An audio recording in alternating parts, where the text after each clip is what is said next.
Yeah, I come from a long line of men that have served in the Marines and the Army. And I remember clearly the day that my dad pulled out his dress green uniform with his light blue infantry cord and his fruit salad, and how dynamic that looked. And I thought, I'm gonna have one of those and mine will be bigger. Competitive even at 6. At 6. Elaine. I had always wanted to do something that was better than me, that was bigger than me. It wasn't actually until the Navy recruiter had called me after my ASVAB scores in high school to ask if I was even interested. And once I finally decided to listen to what he had to say, only then did I find out that I had actually had a lot of other distant family members in the military that I didn't even know about. I knew they had served, but I didn't know all the ins and outs, and I didn't know all the details. Once I actually enlisted, it was more along the lines of I was actually part of the real family now. I wanted to go to college, and the GI Bill looked really appealing, and kind of the same thing happened. I took the ASVAB test in my junior year of high school, shortly after the Army and Marine Corps recruiters were knocking down my door, and it was just the Army side was more persistent. If I had to do it all over again, I would have joined the Marine Corps instead. You know that. But yeah, it was to pay for school, and I figured, you know, what other honorable way to do it than to serve your country and, you know, try to get an education. Why did you and why do women stay? I think I stayed because I loved everything about it. I had the best time of my life there. And I think that it kind of goes hand in hand with the first question that you asked me. Fighting in war is, even though it's a nightmare, it's probably when I was at my very best and I saw the very best in other human beings. American service members are the most amazing people on the face of the planet.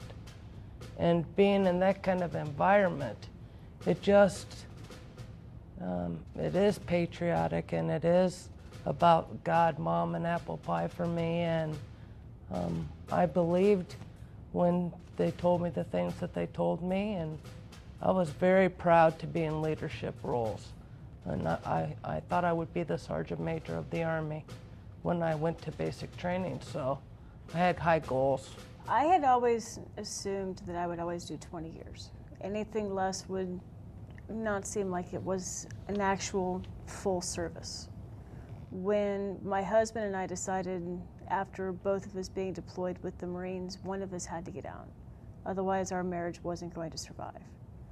We figured that since I had actually spent longer time in uniform and he had more college-oriented goals, that by the time he got all of his college education and everything else taken care of, I would be about ready to retire at that point. So if I kept the money coming in as the active duty and he got all of his college education, then by the time that I was ready to retire, he would have the college education, he would have the job security, and then he could provide the money and be the breadwinner at that point.